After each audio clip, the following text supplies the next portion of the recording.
I think it's appropriate that you're episode 50. It's kind of neat. Yeah, you're the guest for episode 50 because you were the audience for the first 49. That's it. I've listened to a bunch and been like, oh yeah, this applies directly to me. This Yes. is, yeah. Well, I'm not joking when I say you're the I audience. know, Like I I literally appreciate think it. about like you and a couple other people. I'm like, what would be the best question for Brent?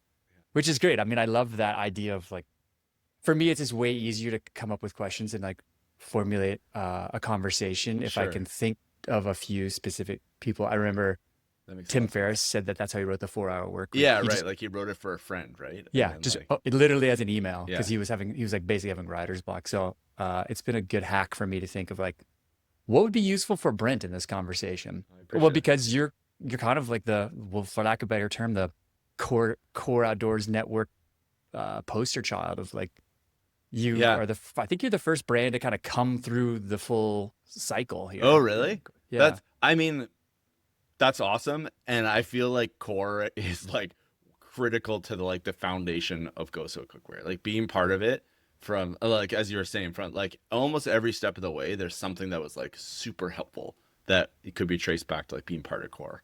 So it's like, Cool. yeah, I will forever be grateful and indebted to core and you and Kevin and Vince and everyone else that's part of core. Like it's been awesome. That's awesome. Yeah. Well, And good. I'm not saying that just to like put some wind in your sails. Like you could I'll say that to anyone. It's been incredible. Yeah. Well, it's great then. That perfect. That's why I wanted to have you on this for the 50th conversation Yeah. because you've been applying what we've talked about on this podcast to your own business. So let's jump into like Sure. um what was the idea? Where did it come from in the process of, okay, I have this idea for this product, and a lot of people have that idea. You know, that this is a common, not, I think it's common. People are like, I got this idea for a Oh yeah, business. totally. How did you go from like, yeah, this is an idea kicking around in my head to like, ooh, I'm going to take this leap and try this thing? I had like kicked around the idea of a couple other businesses and like tried to like start something here and there. Da, da, da. And I had this idea for GoSo and high quality frying pans or cookware for the outdoors. And it aligned with like things that I love. Like I love cooking, I love camping. And the other product ideas that I had were things I was like, oh, this is a cool idea, but it didn't like slot really well into like the worlds that I already know. Um, and so that was like the product seemed to like fit with me really well, I think. And then in all honesty, not to get like super deep off the bat, but my mom Please passed do it. away in 2022. Right. And I had kind of like the idea came to me like, or I'd seen like the need while I was, out camping that summer as she passed in November. And I had kind of said like, I really, she was in her mid 60s when she died. And I saw that I had like, if I die the same as she did, I have like 24 years left, Hmm. and I was like, holy cow, I got to start pursuing some dreams. And so with that like wind in my sails, I guess I was like, okay, I got to take this more seriously and put actual effort. And the sort of if I fail, then that's great because I've like at least I tried something and like took it past just to like this would be cool idea. And so that was the impetus. I'll tell people that I saw the need and I wanted something better cookware, da, da, da. But the thing that like really put the pedal to the metal was that like fear of death, simple, simple motivator. But Yeah. Avoiding future regret. yeah, yeah, totally.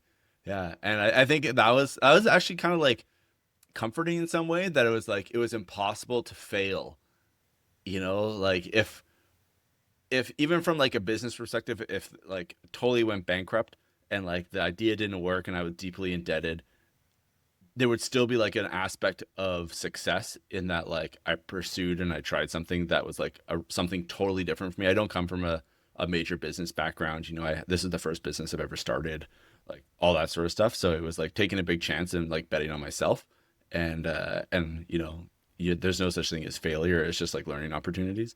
So it would have just been so far, it still has been a very big learning opportunity. And like, I don't want to say I'm successful, but it's like, but things are like working out so far so good, like I don't know where there'll be like a point where I'm like, I've reached the point where this is success, but I think there's probably some indicators.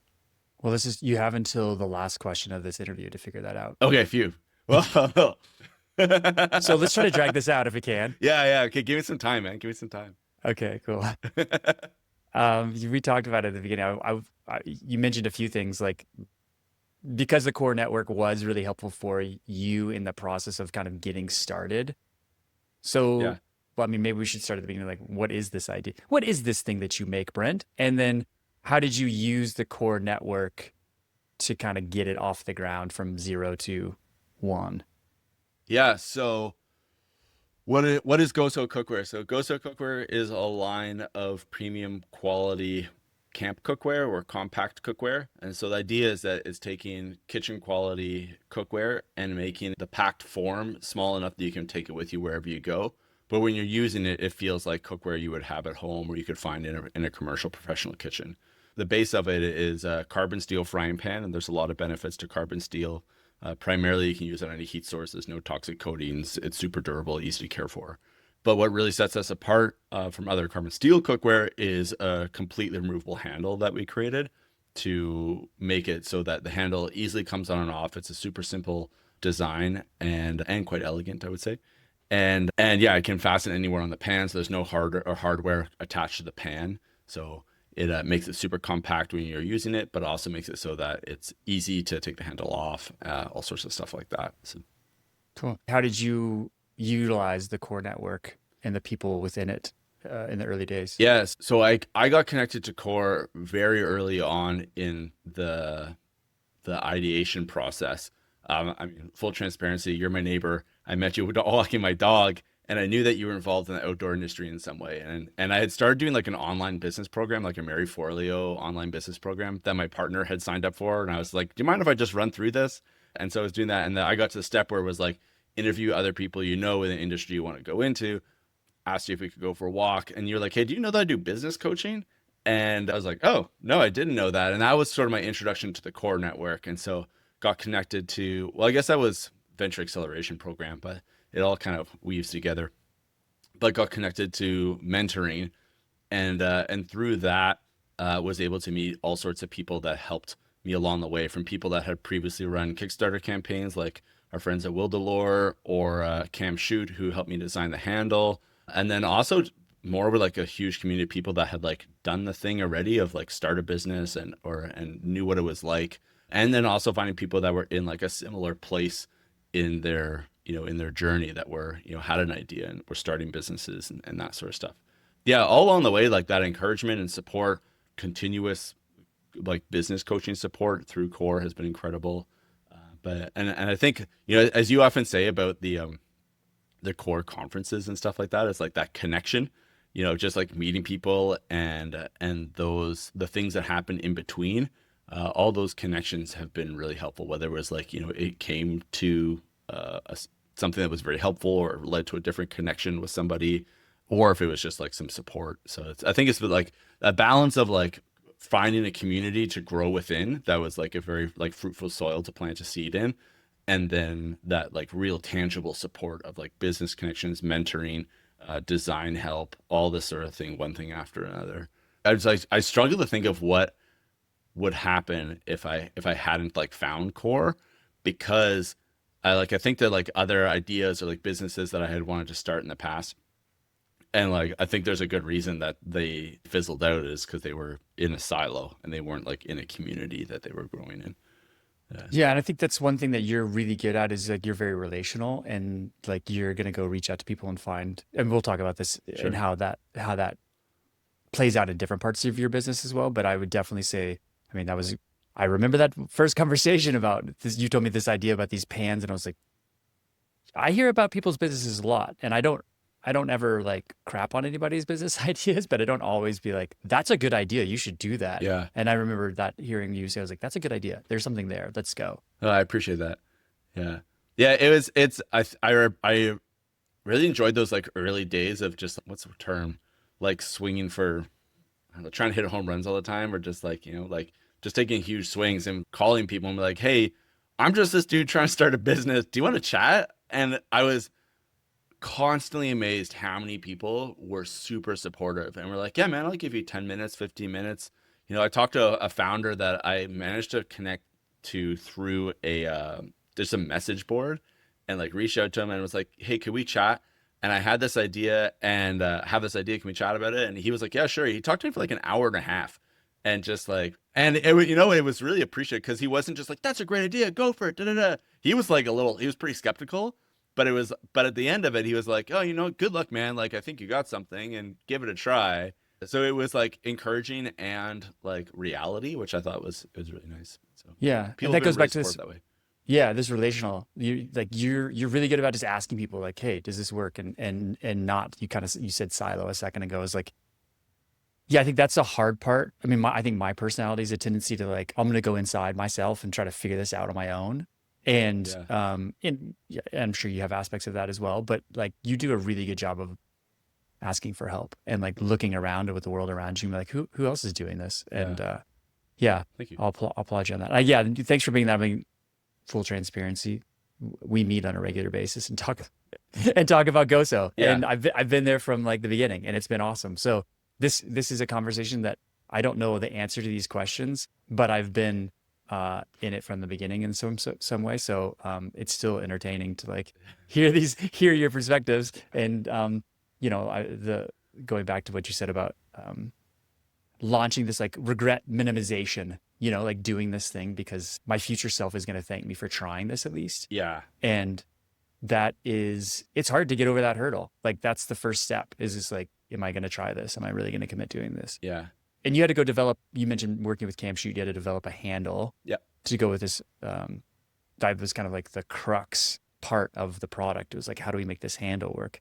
What did you learn in the R&D process of like taking this idea that was kicking around in your head and then bringing it into reality? Like, what are the lessons that you've learned from R&D? I think like one of the biggest things was just like how tricky it is or difficult it can be to make something simple, and to like pursue like what like the simplest form of the solution to the problem is. That was a big part of it. Like that, I guess like kind of two ways, like the design aspect of like creating a product.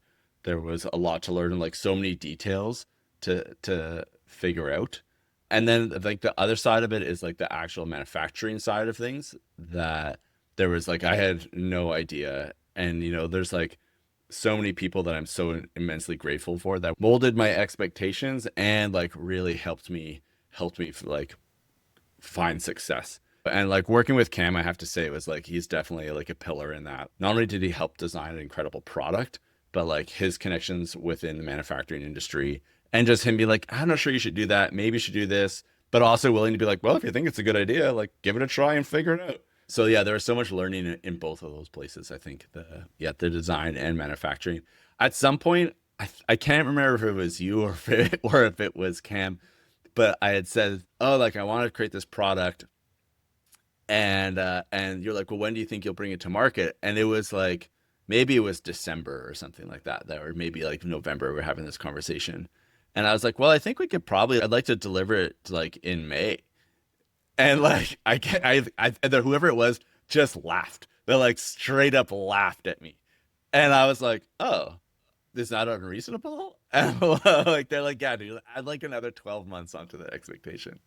It's like, oh, okay. I guess it takes time to make things. I didn't know, Yeah. like, so that was another bit of learning that I remember. And yeah, it's just interesting to see. And man, holy cow, like launching a business in this day and age where like we get supplies from North America, from Asia, all that sort of stuff. My biggest customer base is in the United States, and like shipping stuff all over the place. I've had like a real education in tariffs and cross-border shipping and all sorts of stuff. And like, I don't think would have been as complicated 4 years ago.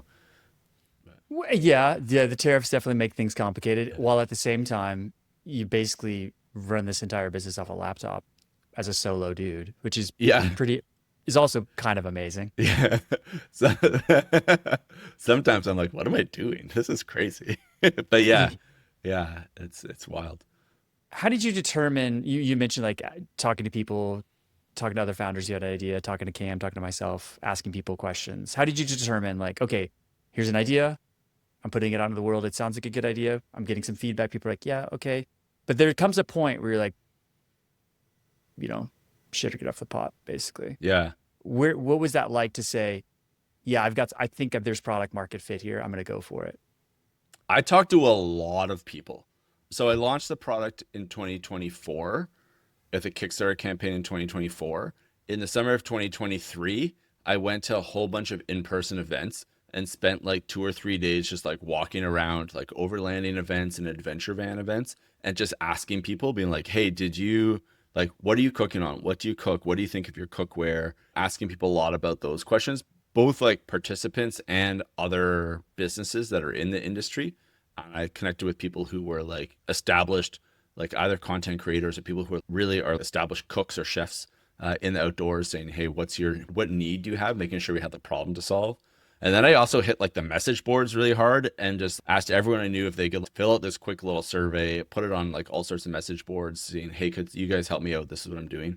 So I had a whole bunch of data of people expressing what they wanted and needed. With that, it made it a lot easier to say, oh, there is a need. Like, let's go. And ultimately, like, there was a point where like, is this going to work? And like, I don't know. But there was a lot of things pointing in the right direction saying, yeah, this could. And then on top of that, like doing the market research, just seeing what else was out there. And, I'm an avid camper and cook, and like, I love both those things. And there wasn't something, I couldn't find a product that I liked. So I knew that there was a big hole in the market for that. I mean, that was the start of this whole process. But even when it came down to like pressing play on, will this business go? That was still a fact that there was still a big hole in what was available to people who love to camp and cook. And so, yeah, with all that like market research, like product market fit, market research, it was a lot easier to say like, let's go.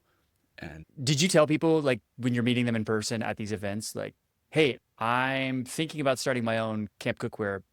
Were you kind of fully transparent? Because sometimes people are like, I got this great idea, but I'm not going to tell anybody because somebody's going to steal it. Were you like transparent with it, or like, how did you approach that? I was pretty transparent with it because a frying pan with a removable handle is not my idea. That product exists in the market. I'm improving on a product. And a lot of people have really good ideas, but not a lot of people are starting businesses or like going through the effort to like take it to the next step or the next step. So I kind of hedged my bet on that and being more vulnerable and open and like telling the founder story in person, being able to say like, hey, I'm Brent. I want to start this business. What do you think? Didn't always lead like that. Usually I said, hey, do you like frying pans? And people are like, what? Who are you? And I'm like, my name's Brent. And then at the end of the conversation with, because I didn't want to lead them, but at the end of the conversation, then be like, well, the reason I'm asking this is because I want to start this business. So yeah, I told a lot of people, and it was actually really cool because with that, like people were on board. They bought into the idea super early. And there's people that I still see, like I'll see at shows and stuff like that, that I told about, or I asked about the idea of GOSO and frying pans and cookware really early on. Like, there's a couple people that have been on board, like kind of same as you, that have like known about it since it's a mere idea. And I, I'm thinking of 2 people and I saw them in the last month, and this at different shows. And customers as well. There was people that like signed up for the Kickstarter that like one of these events I went to, I just like camped with all the other people, and you got to know the 5 or 10 people I was camping around, and we got chatting and I told them what I was doing. And a couple of years later, they'd come back and they'd be like, hey man, like super cool to see that this actually exists. Like you're here selling things. So that was really cool to kind of have those people in there too. But yeah, so I wasn't super secretive about it. Your product uses carbon. You mentioned you use carbon steel. You use Yeah. it for performance attributes. Yeah. What's it like? And this is something that comes up, I think, in kind of technical outdoor gear type stuff. Is like when you choose to use design criteria of some sort, it also requires like educating your customers on why you chose that. Mm-hmm. And carbon steel isn't just out of the box, ready to go. There's some education that needs to come with it. What's it like having to educate consumers on how to use your products and why you chose to use carbon steel? So it's interesting because the product itself differentiates the customers. If you tell them about how you need to care for carbon steel, and if someone listening hasn't used a carbon steel pan, it's just like a cast iron pan. You need to season it. You don't want to leave it wet. It's very simple to care for, but there is care to it. It's not like you can just like throw it in the ocean and, let it sit there for a while. Like, Like or I do with all my other cookware. yes, yeah, just cast it into the ocean and hopefully it comes back clean. Um, no, but to answer your question, but like, so the customer education kind of differentiates the customer. If they're willing to take on that idea of simple, easy care for their cookware, then they've kind of bought in. If they're not into that idea, then they just like excuse themselves. It's interesting because people really take pride in it, and we try and say that, like, this cookware. I always say that this cookware is for people who love to camp and love to cook, right? If you're super satisfied with like boiling water and putting it in a pouch, which you shouldn't be, then this cookware might not be for you. But if you love cooking and you know that like food is a way that we connect to each other, and in the outdoors food tastes better and it's like a real vehicle for connection in the outdoors, like if that's your value set, then this is the cookware for you, and kind of leading with that of like, who is this for? Because yeah, like it's not for everybody, but that's great. Everybody eats though, so there's like enough of a population of people who love to eat and love to be outdoors and like want high quality cookware. You mentioned earlier kind of the challenge of, yeah, it's one thing to design a product, it's another thing to actually work with a production partner and get it made. Yeah. You have this criteria of like, okay, well, I'm making carbon steel, it needs to have this certain profile. Now the job of finding the needle in the haystack of the production partner. What was that like, finding a production partner? What have you learned about working with manufacturers, and what advice would you have for others about that process? Yeah. The hardest part was finding someone, like kind of you alluded to, find someone that would want to work with us, especially with like having lower MOQs. And like, so I launched a business through Kickstarter, didn't exactly know how many orders I was going to put in. So the manufacturer that I did happen to find, which I just honestly emailed a ton of different manufacturers. I knew I wanted to produce the pans in North America, or at least in a place where there was like really good working standards and production standards. I feel like if you're producing cookware, then that's, there's something about like cooking on a material and it's like going into your body. Like, I feel like we got to steward some care in like how it's produced. I don't just want it to be like a nameless factory somewhere that, yeah, sure, this works. Yeah, right? this is the best I could find for this lowest bidder. Exactly. Like, yeah. Like, and like the other ethos is like, there's enough trash, like trash products and just trash in general. I don't want to create something that's the lowest cost thing out there. I wanted to create something that was super high quality. So finding a manufacturer that produces something that was high quality and was willing to produce things at lower MOQs, and in North America slimmed it down to one factory. And luckily they responded to my email. So, and even more luckily is that there was like a person there who recognized that there was like, I was confident them. I was a person with like a dream, and they were willing to take a bet on it. And as I've learned going forward, they're like, normally we don't do business with businesses like this. And, but they're like, but we like see that you're growing and that they're willing to continue to work with you. So. What did you do? I mean, that's a pretty key lesson there. Like, I mean, that happens to a lot of people. Like, how do you sell people on working with you? Which is strange. You're the customer, yet at the same time, you need to convince the Yeah, I don't manufacturer get that dynamic sometimes. It's a common one, unfortunately. Yeah, I understand that too as well. There's this lady Amy who worked at the factory, or at the facility that makes the frying pans, and just we like talked a lot. I like told her my story. I like hounded her a lot, like text her all the time, and she just like she got on board. I think she also saw that she was like, she had a big heart, and she saw that I was like a person trying to do something different, and yeah, she went to bat for me, I think, quite a bit. It was challenging. Like you're saying, that idea of, oh, like, you're a customer at a business and like you want to give them money. It was like really hard sometimes to like move the steps forward. It was confusing because you're like, I'm your customer. I want this I want to buy stuff from you. Why are you making it so hard? And I understand the other side of it. I'm pretty small fry. So I understand that they've like have bigger, they can make a lot more money with the same amount of effort from other people. So I understand how that works too. Yeah, it's a conundrum for small business when you're getting started, especially Yeah. in the manufacturing world. It's like a real conundrum. And I think there's an art and a science to being that person who can get their attention and maintain that relationship. Yeah. But the key is, this is a conversation that came up with, well, episode 49 that hasn't published yet, so you haven't listened to it yet. Oh, yeah. But by the time this comes out, with Lizzie from Revi Gear, making helmets and like being like there's an art and science to like being the customer that they want to work with, Yeah. which is strange. Like, why do I have to work so hard to like pay you money? Yeah. But you do. Yeah. Yeah. And I think, going back to one of your previous questions of like, what's something you didn't expect, is that how much of that these business transactions is human interaction and like, like being friends, and like, how I like talk to one person in the business and how that person works is completely different to how the other person in the business works. I can expect one thing from someone, but not the other. It's like totally inconsistent, but it's just understanding that dance and like how to dance with each partner, I guess, is like, yeah, a good way of saying it. And then Yes. like I have two factories. The other factory that produces the handle is in Taiwan. They're like night and day different. Like you ask them questions and the answer is in your inbox 12 hours later. The And Taiwanese. yeah, yeah. Yeah. And They're- like we are so lucky. And this was again, like this goes back to one of your previous questions. So like working with Cam to produce the handle, when we did our Kickstarter campaign, we estimated we would sell, maybe it was like 250 to 500 units would be like the starting thing. I knew my MOQ at the pan factory was 500, so I was like, okay, I'm gonna buy that many. And so that was what we were expecting for the handle manufacturer. And with that lower MOQ, we could only access a certain type of manufacturing.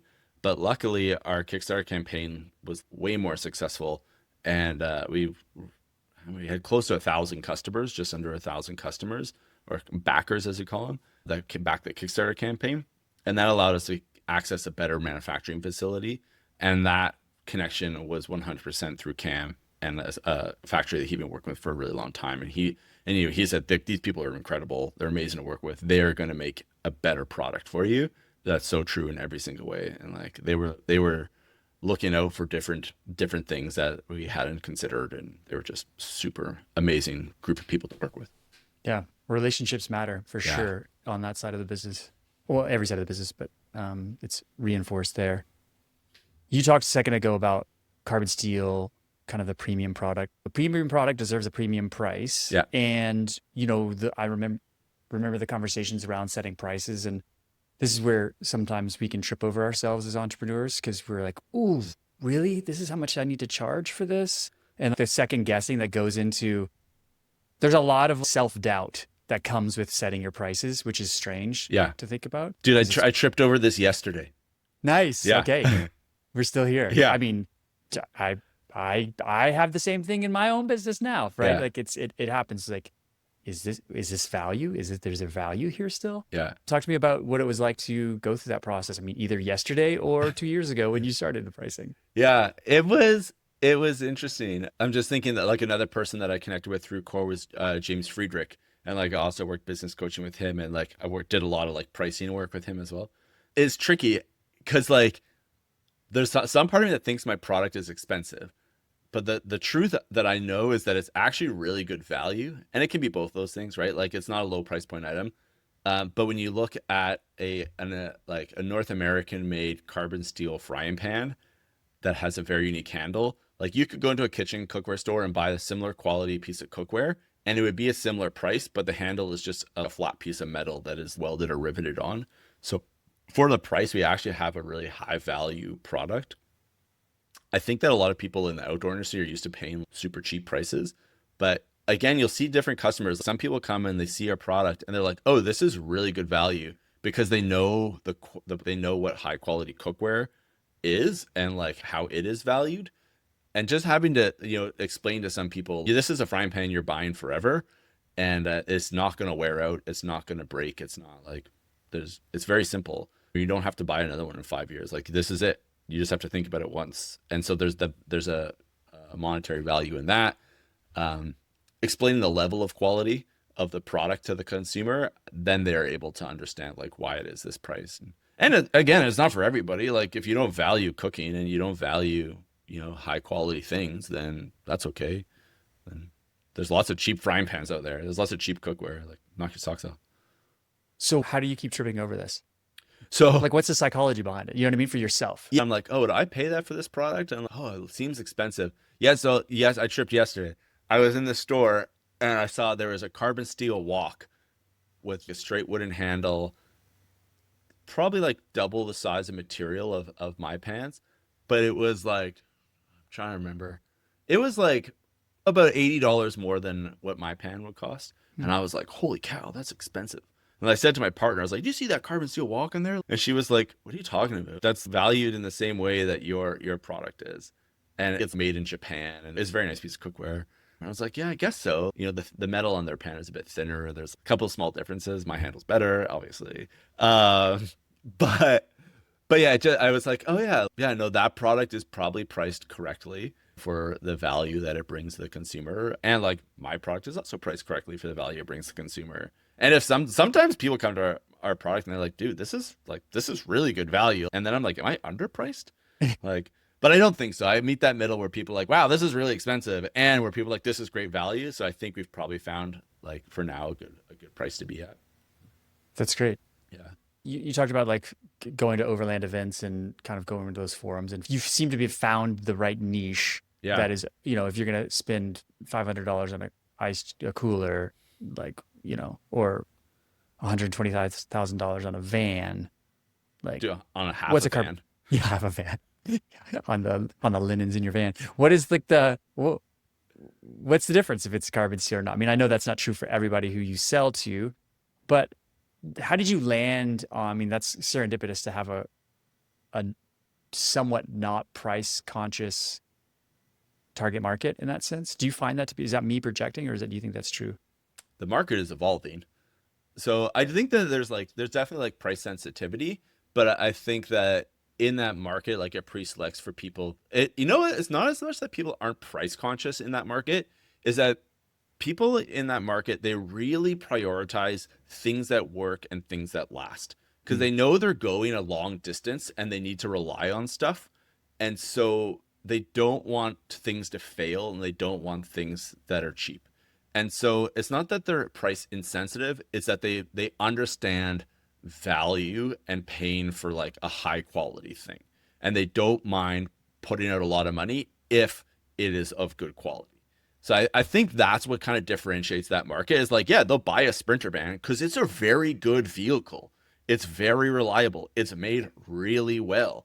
Does it cost more? Yeah. Right. But why? Because it's really good. And so I think they understand that relationship really well. Like, there's a saying, like, buy once, cry once.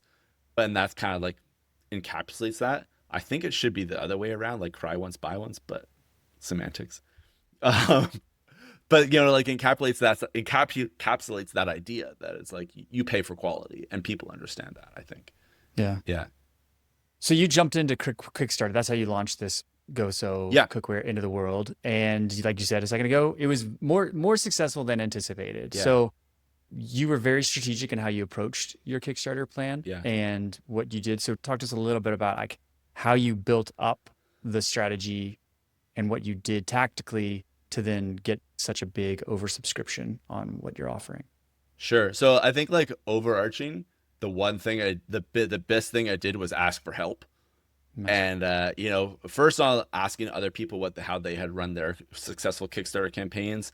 Like, I talked to the guys at Rux, and I talked to the folks at Wildelore about how they had run their campaigns, and they had all pointed towards like this Kickstarter accelerator called Launch Boom. I enrolled in that, and that was super helpful. And their framework, or their structure, was simple but really, really effective, in that you want to hack the Kickstarter algorithm, in that you want it to work for you as best it can. And to do that, you want to make sure you have lined up a lot of customers that will likely purchase your Kickstarter product.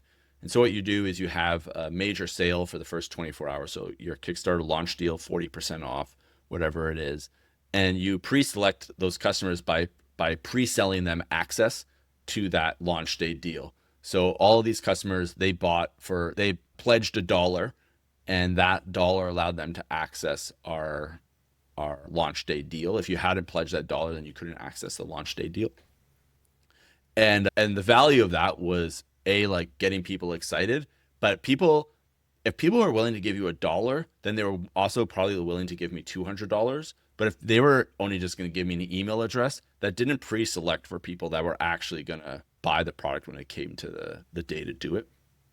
So that system of essentially hyping the campaign, saying, we're creating this amazing product. If you want in on it, $1 is what you need to get the password. It's enough. It's a small enough amount that people, they may pay $1 and be like, ah, whatever, I missed a deal. They didn't really care too much.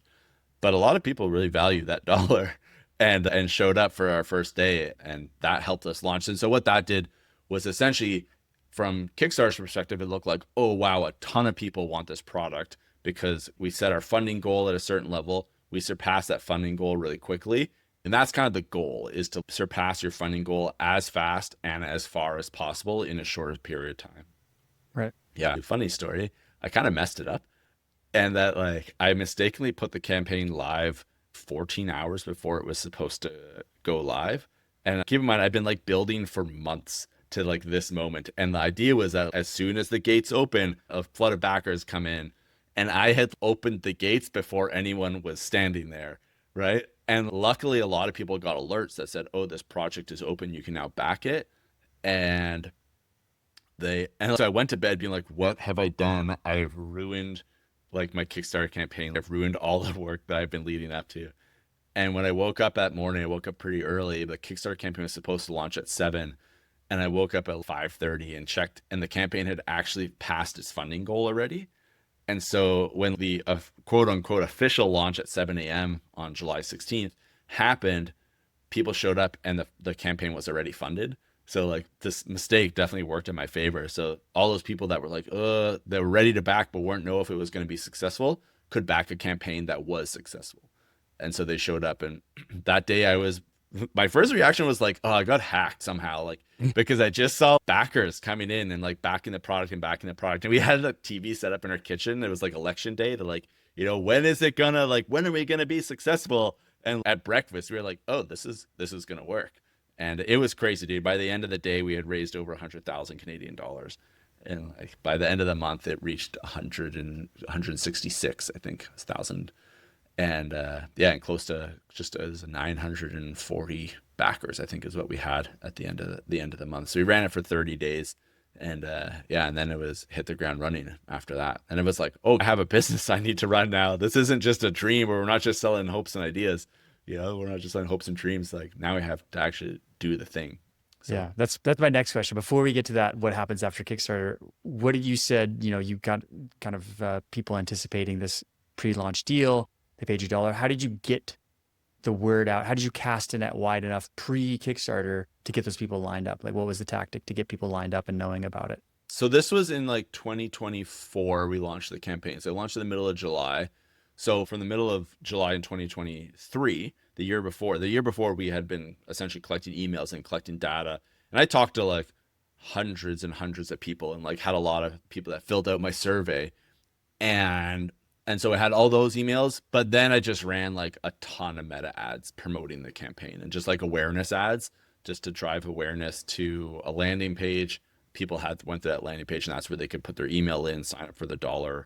I had like 2 different silos of people. I had my backers, like my pre-backers that had paid for the access, and I had people that had like given me their email address that were like interested in the story. So, keeping both of those customer pools warm as we approach launch day, and then just like email, lots of email. Yeah. So Hyping them up. Yeah. So those previous personal connections, lots of meta ads to drive awareness, and then emails to keep the hype going and keep people warm. So you crush your Kickstarter campaign day 1. You're like, wow, okay, this is working. 30 days later, you're like, okay, we're, approaching 200K in orders. What are those months like after Kickstarter? We're like, okay, yeah, well, I guess I'm running a business now, and I'm manufacturing, and I'm doing all these things. What's going through your mind, but also how do you keep the momentum going? Yeah, it's funny because there was like moments where you're like, okay, like we got to good this and get this order in. And then there was I guess now we just have to wait 3 months for the thing to be produced. And just, is it ready yet? We had engineered and like designed pretty much everything. And I think that's the thing that, a lot of successful Kickstarter campaigns is that you've done all the work you need to do. You literally just have your finger hovering over the go button. And so we've done all the design work. I've lined up the factories. Like, all I need to tell them is how much we're ordering, and then could press play and have a kind of a faster turnaround. I think other Kickstarter campaigns that may not be as successful, they're like selling more of an idea, and then it's like, okay, now we have to design it, now we have to figure, and that takes a lot longer, and it could be years and years. But the time between, there was lots of details to figure out. As I said earlier, we had switched manufacturers for the handle, which was a real blessing, which allowed us to go from a cast aluminum handle to a forged aluminum handle. So a much nicer construction process that allowed us to put a much nicer finish on it and work with a fantastic supplier. And so there was some redesign we had to do about that. So we kind of went back and forth on that. And that was kind of, and then there's like a lot of details around like the Kickstarter campaign, like making sure you collect people's the correct mailing addresses and the correct billing this and that, and like all these little things to line up to make sure that all the shipping was going to work. And then, and then just lining it all up, it was another like blessing is that my dad and my uncle have a warehouse in Toronto that I was able to use to ship everything out of. Cause we had, man, it was like 2 or 3 pallets of handles show up and 9 pallets of frying pans, and each pallet was 500 to 700 pounds, let alone like the space and the tables and like tape, and just a dry place to store boxes and all this stuff that I was like, or cardboard recycling, like all these little things that would have been such a nightmare if we had tried to live from home. Like, I don't know what I would have done. Honestly, I live on a hillside where like a dirt path towards my house, like that's an exaggeration, but it would have been impossible to do it in Nelson where we live, I think. So that was a real blessing of being able to be like, okay, we'll just send everything to this warehouse and we can come there for a weekend. I called in a lot of favors, literally my 4 best friends, my partner, my dad, my sister, my cousin, everyone volunteered their time. And we spent the one day we packed, holy cow, I think it was 14 hours of packing orders. And then the second day we packed for like 12 hours. And we eventually got it all packed up by like, what it was like it was like 8 o'clock on a Sunday night. And I left town at like 10 o'clock the next morning. Like my girlfriend and I flew in, we met all my friends, and like, yeah, it was wild. It was a crazy weekend of just being awesome. Like, eyes are dry, my fingers are cut. But like, what did we do? We just packaged 900 orders. And like, my dad's a logistical wizard. So he was another real blessing in making sure that all worked. So that's cool. Yeah. Like I said before, you're very relational. You're so easy to connect with. You're very much like building a community. When I hear you talk, that's community is important to you. And that, the idea of just like cooking and providing food, not only for yourself, but for the people you love in your life. And obviously people coming to help you pack these orders, and like you build strong relationships in your life. You're bringing that out at scale in a lot of ways with GOSO. How you approach building your audience is interesting. You're kind of using this like build in public type thing. You have these like walk and talk Wednesdays. If you follow Brent or you follow GOSO on Instagram, you know the opening line very well, and you've got this persona, and you've created this thing. Like, talk to me about what goes into how you're building this community and how you think about growing this physical product in essentially an online digital realm. Oh, there's a lot of thoughts here. I don't know how to put them all together. So GOSO stands for Get Outside, Stay Outside. The ethos of the brand is that of like, we want people to like get into the outdoors. We want you to stay outside and like want you to connect with other people, yourself and the place you are, by taking some time to slow down. And I think the best way, or like slowing down, taking some time to connect. And I think the best way to do that is by enjoying a meal. We all remember amazing meals shared with friends in beautiful places. And each one of those things highlights or exemplifies the other, or like, what's the word I'm looking for? Strengthens? Yeah, strengthens, or like provides a loudspeaker, right? Like, good food's always better with your friends. Good food's always better in the outdoors. Outdoor experience is always better with friends and good food. And so that's like the real ethos of the business. And so think of like, okay, what's a tool that we can create, or that can help people have those experiences?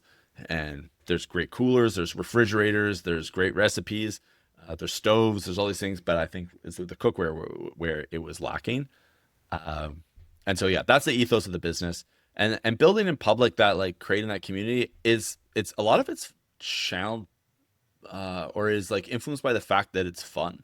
Like, I think it's fun to interact with other people, and it's fun to like tell your story and be out there and that sort of thing. And it might be also like, it's fun. I think that's like the base, the like the real answer is that, you know, building community is enjoyable. Connecting with other people is enjoyable. I want other people to have that. That's been a big part of my life.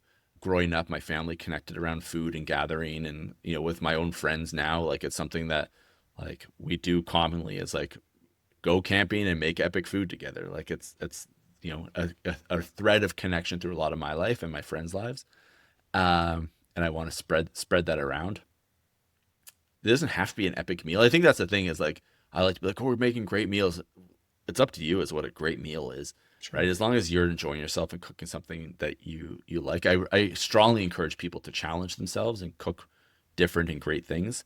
But as long as you're enjoying yourself and building online community around a physical product, the physical product, I think is a little bit of the nucleus, but it's not the point. It's not the whole thing. The whole thing is the experience. And we are like, cut this out if it's like too much promotion, but we are putting our money where our mouth is and having an event this fall, which is called the Backcountry Table, and is essentially like an event for people to come together and gather around food and learn about cooking in the outdoors and camping. We're hosting it in Nelson, where we live at the local ski hill. They have a campground. And so I think that's the other part is like kind of hedging a bet that as we evolve as a society, that we're going to value more and more real life things and real human connection and experiences more and more. And so wanting to tie our brand and our business to that. This isn't something that you know, you're not going to compare how great your frying pan is to somebody else's frying pan. That it's like, it's more that it's like, this is a tool for something else that is like a, you know, I don't want the frying pan to be the center stage. I want like your experience to be center stage, and we want to facilitate that. So more than just saying we want to facilitate it, we're actually going to facilitate it by running a real life event. I mean, pretty cool that it's like, it's being run by myself and a group of friends, and, you know, it's being run in a community of people that's really support this. And like, even to this day, like there's connections from Core that are helping run the Backcountry Table. And it's really amazing that way too. So it's an event that's like about community, that's rooted in a community that is going to produce a larger sense of community. I hope. A lot of community here. Yeah. 3 times in one sentence. Yeah. We're 3xing the community. Yeah. I will link to Backcountry Table. I think it's backcountrytable.com, isn't it? Yep. Yeah. Or at Backcountry Table on Instagram. Yeah, I'll link to it so you can register. It's in mid-September. Yeah. You have plenty of time. By the time this thing drops, you'll have plenty of time to register and come see us in Nelson. I like to say it's Canada's premier backcountry cooking festival. That's what I've heard. I've heard it's premier. Yes, it's Yeah, best of its kind.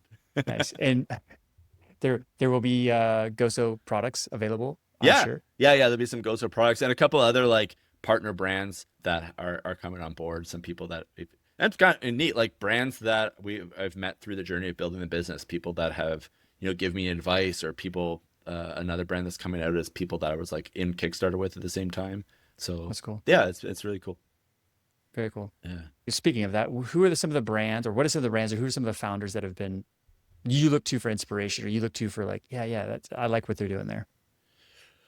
Oh geez, so many.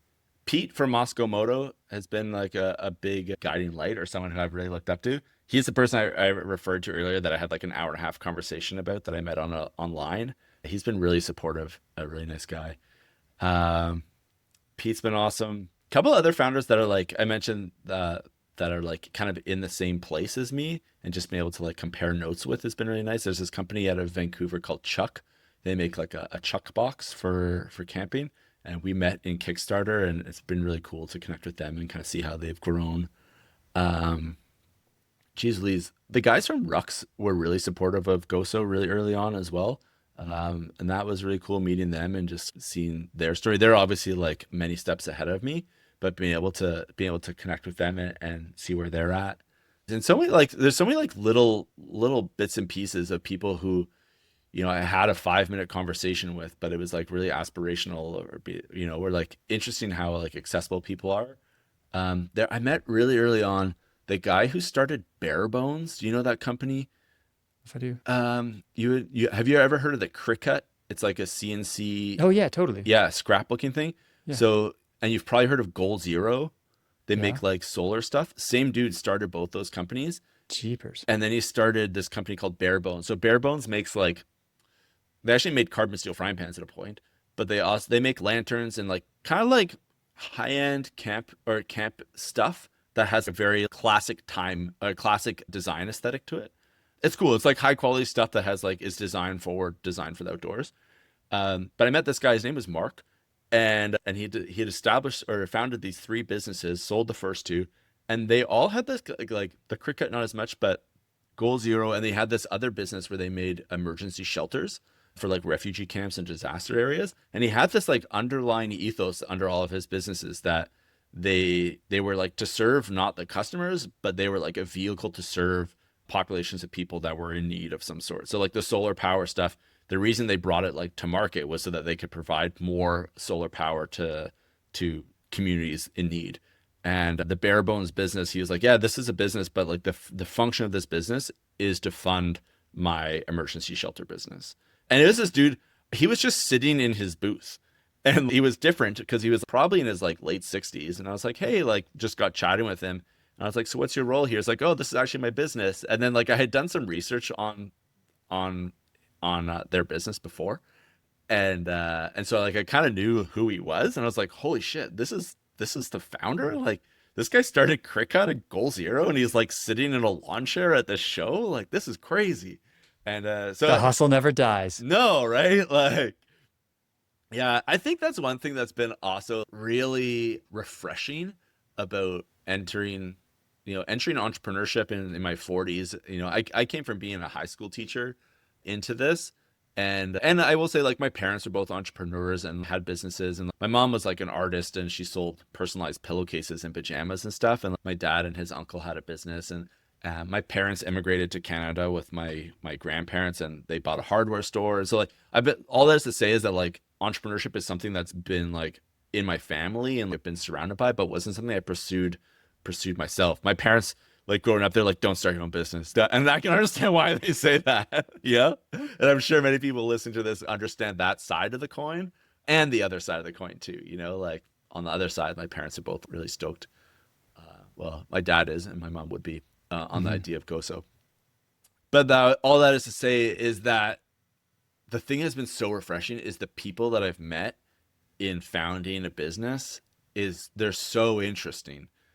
From people that are serial entrepreneurs to people that are like exited entrepreneurs to people that are in the trenches in the same time as me. And like, it's, I don't want to like blow my, like, it's cool to see people now that I'm like, oh, I have like progressed in the last couple of years. Like I have experience, and to see people who were like in my shoes, where I was 2 years ago now. Like I met a guy at an overland show last summer, and it was like, dude, you got to come to the core conference. Like he was creating this like a truck topper, like a pop-up truck topper system. It was really cool.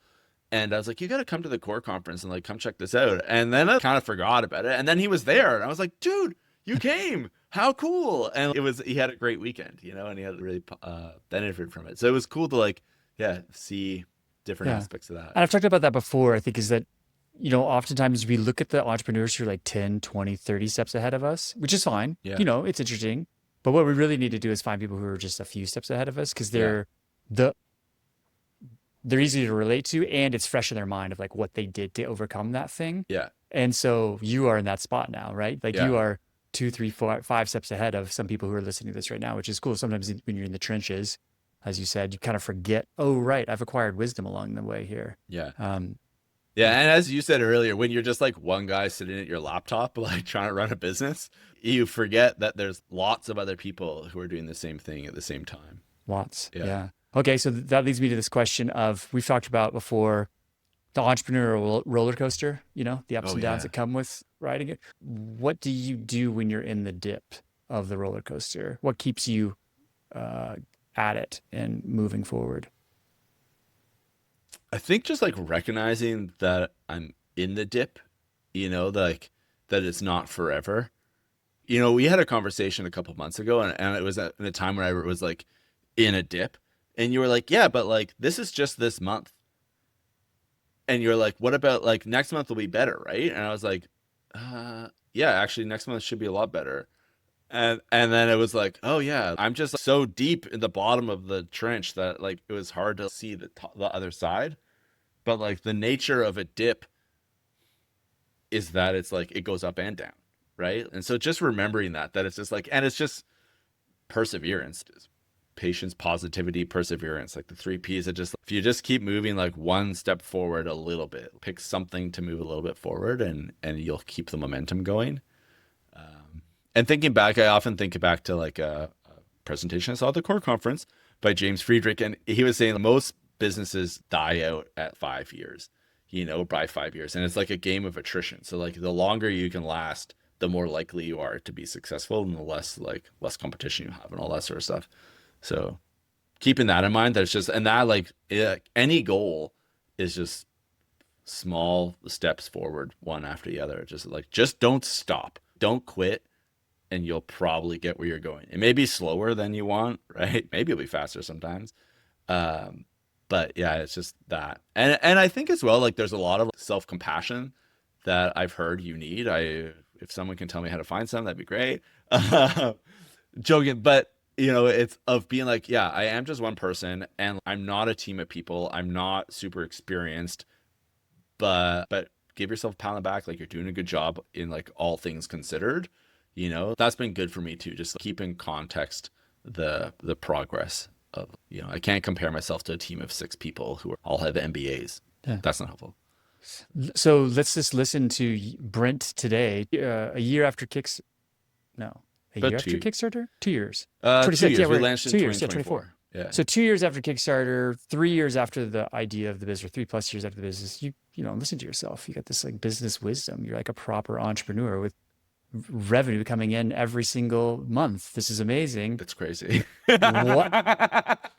What is the message that Brent today has for Brent on day one of GOSO? What is the message you would tell yourself if you could go back in time?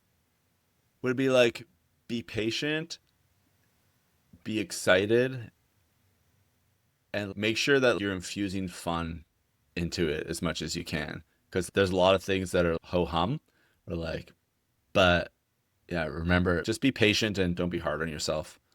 And know that there's a lot of people out there that support you and are cheering you on. Yeah. And you can do it. Like you'll get there. Like just don't give up. Yeah. Yeah. Okay. I'm recording this so that Brent 3 years from now can listen Sweet. to this. Nice. Because the amazing thing is that message is gonna stay. Like that message is true Yeah. in year 1, in year 3, in year 6, in year 9. So keep it echoing. Yeah, you know what? And like there's things I think when I'm like, oh, I'm frustrated. I'm like, this is being an entrepreneur, and like this is what I signed up for, whether I wanted it or not. That like dealing with like annoying little bits of bullshit, or like, just things that are so frustrating. Like, why is this working? And like solving those problems is what it is to run a business and be an entrepreneur. And like the things that are really fun are like designing product and talking to people. Those things are a part of it, but as a whole, there's a lot of, it's just like solving endlessly solving problems. I think you were the first person to say it to me. You're just like, yeah, get used to it. Like this is what it is. But, and again, like it's nice to know that there's like a community of people out there that are, and you meet other entrepreneurs that are like, yeah, I've eaten that shit sandwich too. Like it doesn't taste that good, but yeah, you don't have to eat the whole thing. Yeah. Strangely, it's work. Yeah. Yeah, totally. Like sometimes work's not enjoyable, and no matter what you do, like you'll find that way. But yeah. How do you want to grow as an entrepreneur over the next 3 years? Oh, geez. I think mindset is the thing that I really want to grow as an entrepreneur. That and like my organizational skills, which are getting better. But yeah, that mindset and my business, like just knowledge of business and like how to run a business and how to be effective. There's lots of things that aren't my strengths, but like I want to lean into those things. Spreadsheets and finances and stuff like that are one of them for me. But at the same time too, I'm like, oh, I really want to lean in and like and engage more in that stuff. So yeah, the mindset and the steadfastness of an entrepreneur, like to be able to like weather the storms. And I guess this is something that probably comes with experience, right? You think of sailors, you go through a bunch of storms, and the more storms you go through, the less scary they are. And the same I would assume is, I'm not a sailor, but from what I've heard, the same as I guess being an entrepreneur, right? Like the more storms you weather, the easier they are to get through. But yeah, just be able to like engage in that 10,000 perspective a bit more and know that like, okay, this is challenging, but this is like, this is not me. This is a business, you know, and this is the business is going through this challenge. It doesn't necessarily have to be my challenge.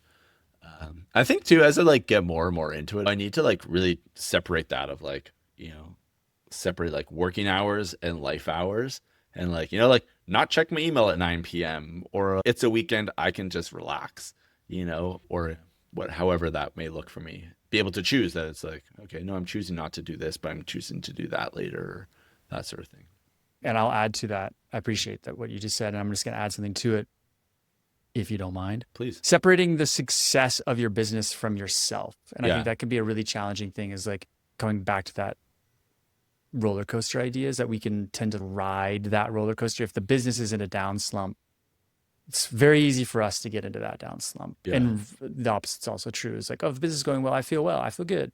And being able to separate ourselves, it took me 14 years, 13 years as an entrepreneur to figure this out. And not that I've totally figured it out, but like to have awareness around it. It's hard. It's hard to like separate yourself and like your worth from the performance of your business. Yeah. Because if you're in a down cycle, sometimes those things have nothing to do with you. Yeah. A lot of times, actually, I think they have nothing to do with you. Yeah, totally. Yeah. Okay. So I've given you an hour to come up with your answer to how do you define success for yourself? Yeah. I think so. One of my biggest parts of starting a business is wanting to have control over my own time. So I've always said, oh, if I could go snowboarding on a Thursday, that would be success. So I think that's still at the root of it, is that being able to, you know, control my time. And I think I would like to add to that and enjoy enjoy the process, you know, to have fun while building a business, while engaging in the business, that sort of stuff. To be able to like to enjoy the process would also be able to like step back and see myself grow from an outside perspective and enjoy the challenge and growth that has come along with it, and be aware of that. You know, you just pointed out, oh, like you from 2 years ago wouldn't have been able to say like the things you're saying now. So I think that's would be part of the enjoyment, like enjoying the growth and like having that mentality of being able to witness the growth of our business and growth of myself and that sort of stuff. So yeah, go snowboarding on a Thursday and really appreciate what I'm doing would be a success. It's great. Yeah. I will reflect back to you that probably 3 times during this conversation, you said this was successful, that was successful. Like you pointed to different things, like the Kickstarter was successful. Yeah. Like you successfully did that. Like success has been a part of your journey throughout this. You've had these moments of really realizing it. Yeah, I appreciate that. And it's just interesting because this is not unique to you. This is I share this with you as well. I think Yeah. everybody listening has this as well. It's so easy to be caught up in the moment of it and be like, ugh, it just doesn't feel like I'm.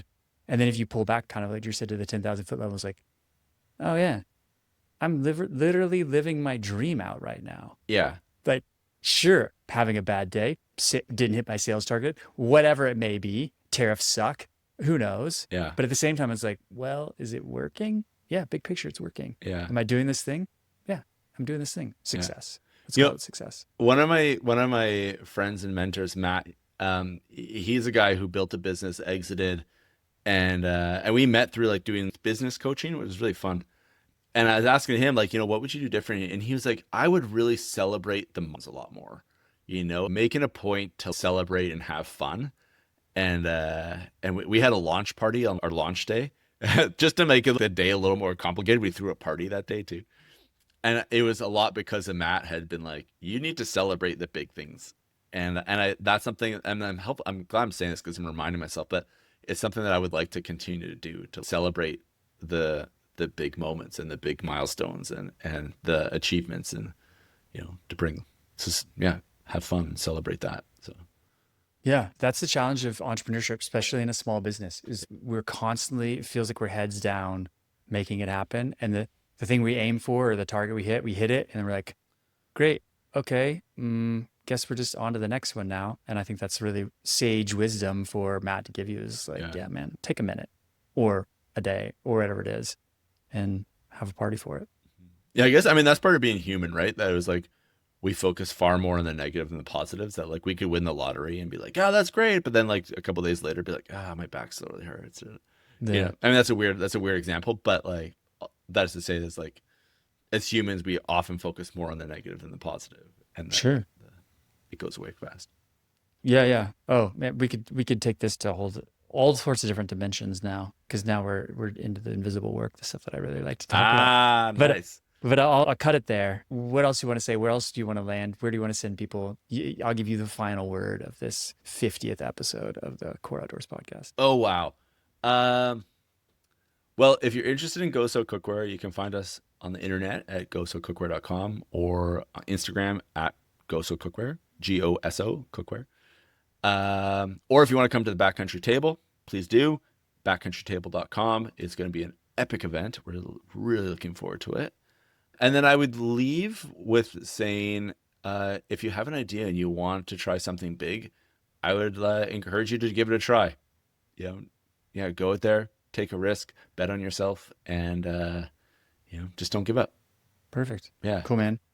Well, Brent, appreciate it. It's been fun to witness, be a part of the ride with you. Yeah. And, thank you. Deeply thank you. I really appreciate everything that you've helped along the way. Yeah. It's my pleasure, man. Yeah. Thank you. Okay, man. We'll see you soon. Sounds good. Talk to you soon.